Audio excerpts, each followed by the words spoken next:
Bonjour à tous et bienvenue dans cette vidéo. Aujourd'hui on va parler d'enceinte Bluetooth. Alors c'est parce que j'ai craqué en fait sur une enceinte Bluetooth que je fais cette vidéo. J'ai donc acheté, comme vous le voyez ici, la JBL Charge 2 Plus. Alors pour ceux qui connaissent pas, parce que je m'adresse aussi bien aux débutants dans mes vidéos que aux gens qui connaissent bien, qui sont déjà geeks, hein, tout simplement. Moi j'aime bien expliquer tout en détail, même pour ceux qui connaissent pas. Donc une enceinte Bluetooth, eh bien c'est quoi? C'est une enceinte qui est sans fil et qui se connecte avec la technologie Bluetooth qu'on trouve maintenant sur pas mal d'appareils, enfin sur tous les appareils même, notamment les smartphones, les tablettes et les ordinateurs. Donc ça veut dire quoi? Ça veut dire qu'en fait on va connecter l'enceinte que vous voyez là, donc sur un appareil, n'importe lequel, donc que je viens de vous citer, et il va détecter en fait sans fil, hein, il va détecter l'appareil et il va envoyer le son directement dessus sans fil. Alors qu'il se peut d'ailleurs que vous ayez déjà un casque Bluetooth ou si vous n'avez rien, de toute façon je vais vous montrer comment cette enceinte fonctionne, ce qu'elle donne hein, au niveau du rendement. Je vais vous faire voir comment la connecter. Si vous y connaissez rien, vous allez pouvoir le faire à la fin de cette vidéo.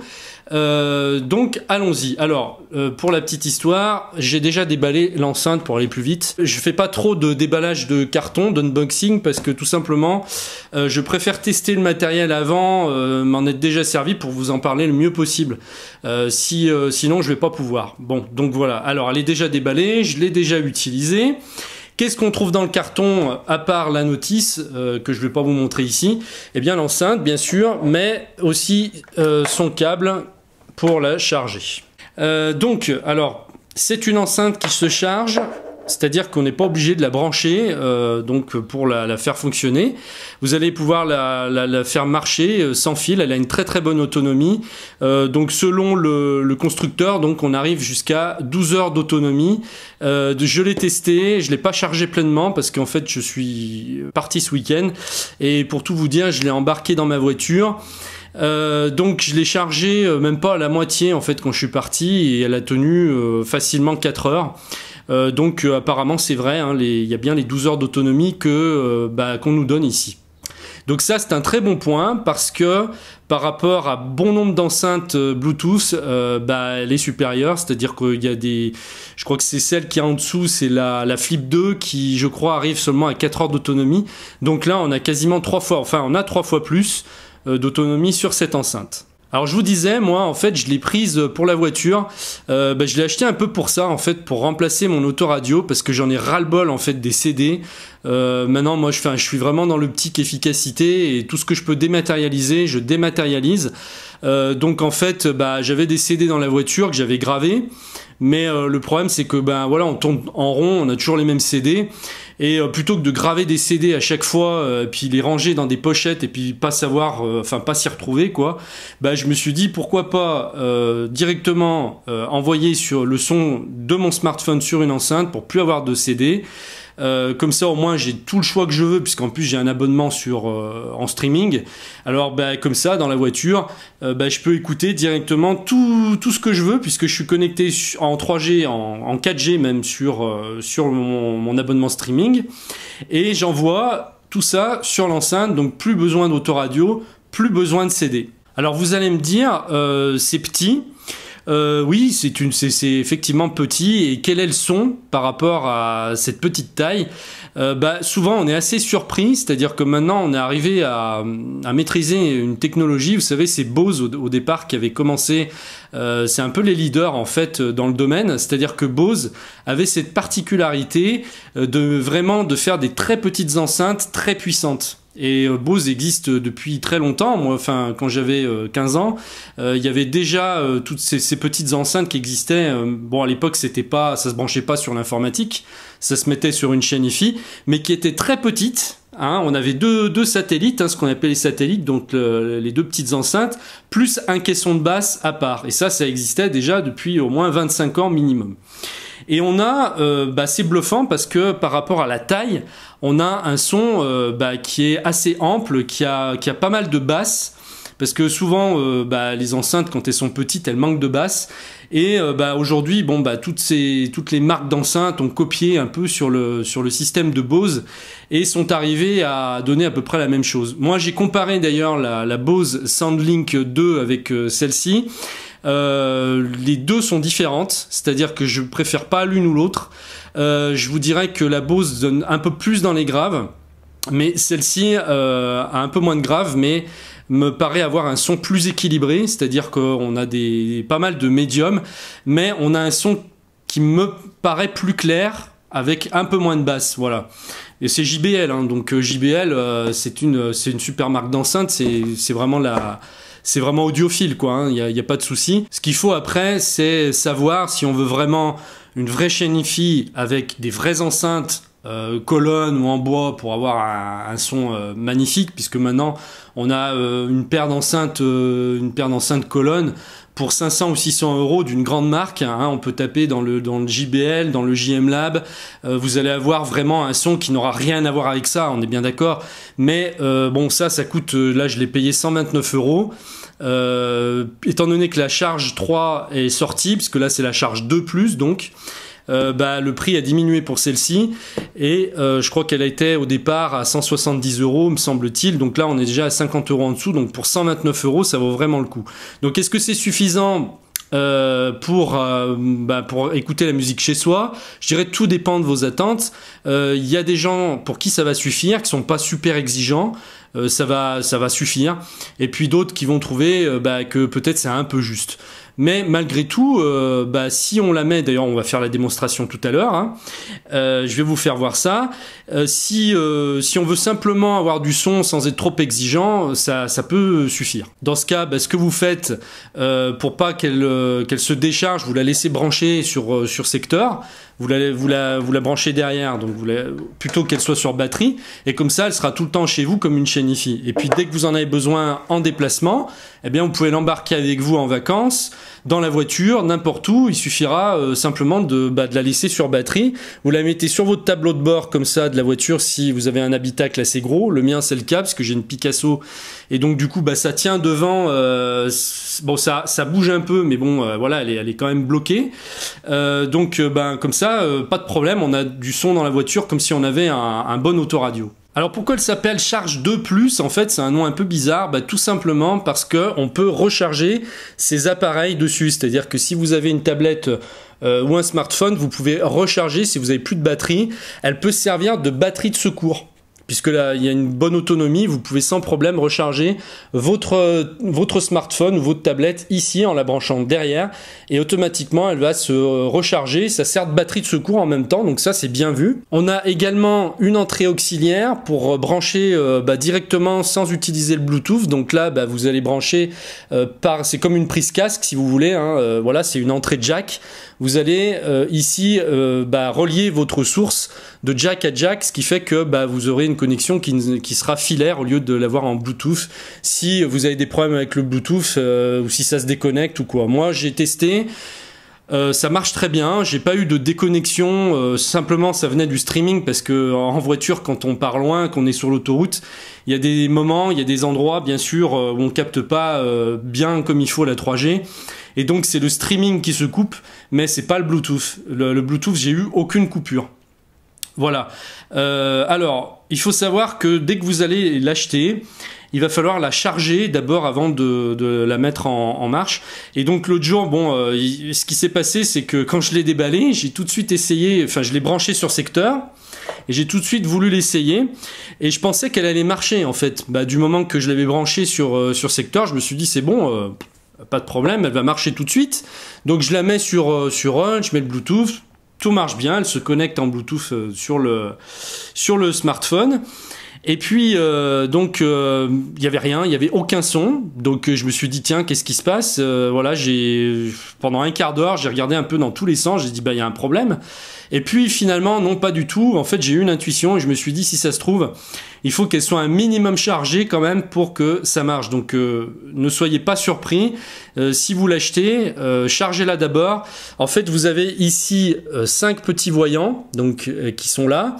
Et selon la charge, vous allez avoir 1 ou 2 ou 3 voyants, ou 4 ou 5. Les 5 LED qui vont s'allumer ici, et puis si elle est déchargée aux 3/4, vous en aurez 4. À la moitié, vous en aurez 3. Enfin, voilà, vous avez compris le système. Donc il faut au moins qu'il y ait une LED qui soit allumée pour qu'elle puisse fonctionner, puisqu'elle doit se servir certainement de la batterie quand même pour pouvoir marcher. Donc comment ça marche? C'est tout simple. Même si vous êtes nul, vous n'y connaissez rien, il suffit tout simplement de coupler. Donc là, imaginons que vous avez un iPhone. Après, ça peut être n'importe quelle marque. Il y a aucune. Ça peut être un Samsung, ce que vous voulez. Vous pouvez être soit Android ou n'importe quoi, ça va marcher pareil. Simplement moi, j'ai un iPhone, donc je vais vous faire la démonstration avec l'iPhone et on regarde ça tout de suite. Alors déjà, je vais la remettre à l'endroit. Voilà. Et puis on va commencer tout simplement par l'allumer ici. Donc là, il y a un bouton à droite pour la mettre en marche. Et là, pour l'instant, donc le Bluetooth n'est pas activé. Donc il va falloir que en fait, ici, vous avez le Bluetooth, donc que j'active le Bluetooth pour que ça fonctionne avec l'iPhone. Alors, je vais vous faire voir ça en même temps à l'écran pour que vous voyez comment ça apparaît sur l'écran de l'iPhone. Donc, on va déjà aller activer le Bluetooth, puisque en fait, j'utilise les deux. Moi, j'utilise la tablette. Soit la tablette, soit l'iPhone pour envoyer ma musique dessus. Et je préfère souvent la tablette parce que j'ai une plus grosse autonomie et que souvent la connexion marche un peu mieux. J'ai une meilleure connexion. Ça dépend peut-être aussi de l'opérateur. Je suis chez Free pour l'iPhone et je suis chez SFR en 4G donc pour l'iPad. Et je me sers pas mal de l'iPad en fait pour la musique, quoi. Voilà. Mais là, je vais vous faire voir avec l'iPhone. Donc, j'active le Bluetooth dans les réglages de l'iPhone. Et donc ici, on a automatiquement... au début, vous n'allez pas la voir apparaître. Moi, elle apparaît maintenant, la JBL charge de plus, mais avant, une fois que vous avez activé le Bluetooth, vous allez appuyer ici sur le bouton Bluetooth, donc le deuxième là, qui va s'allumer. Voilà. Et vous allez voir ici... sur votre iPhone, la JBL charge de plus apparaître. Ensuite, il suffira tout simplement de la sélectionner pour la connecter. Et donc, voilà. Donc là, ça fait le bruit. Ici, vous allez voir marqué connecté. Et là, vous allez avoir un petit bruit comme ça a été le cas là, pour vous dire que c'est OK et que ça marche. Vous voyez, c'est extrêmement simple. Donc maintenant, j'ai plus qu'à envoyer la musique dessus. Donc je vais passer par Google Play, qui est mon service de streaming. Et on va envoyer tout de suite une musique. Voilà. C'est parti. Donc, ce que je vais faire, c'est monter un peu le son. Alors vous pouvez soit monter le son avec votre iPhone,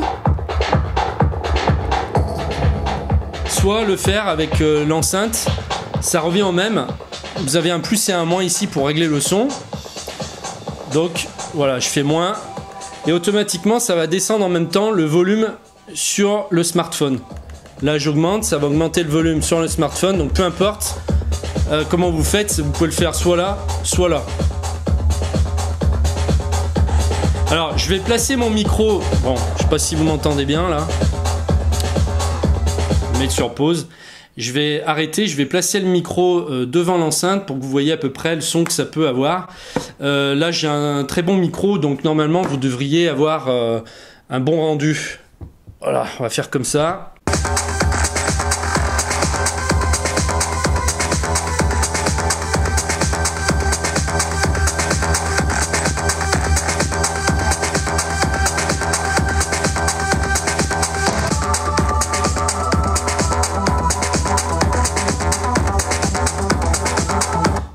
Voilà, alors je pense que vous avez vu à peu près ce que ça donne.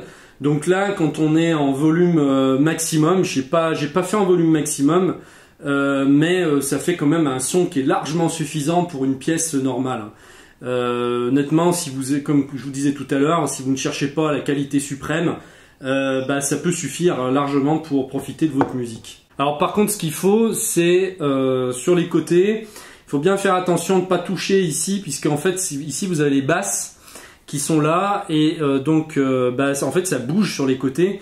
Donc il faut pas trop que vous mettiez les doigts ici, voilà, si possible. Ça va bouger tout seul ici et donc ça va permettre d'avoir des basses. C'est ça qui va donner les basses en fait. Alors le mieux, une fois que je sais pas, vous n'écoutez plus, c'est de l'éteindre. Comme je vous disais tout à l'heure, par exemple, si vous êtes en voiture, que vous faites une pause, que vous sortez, le mieux c'est d'appuyer sur la touche Power. Vous la mettez, voilà, comme ça au moins elle se décharge pas pour rien. Quand vous revenez, il suffit de rappuyer sur Power.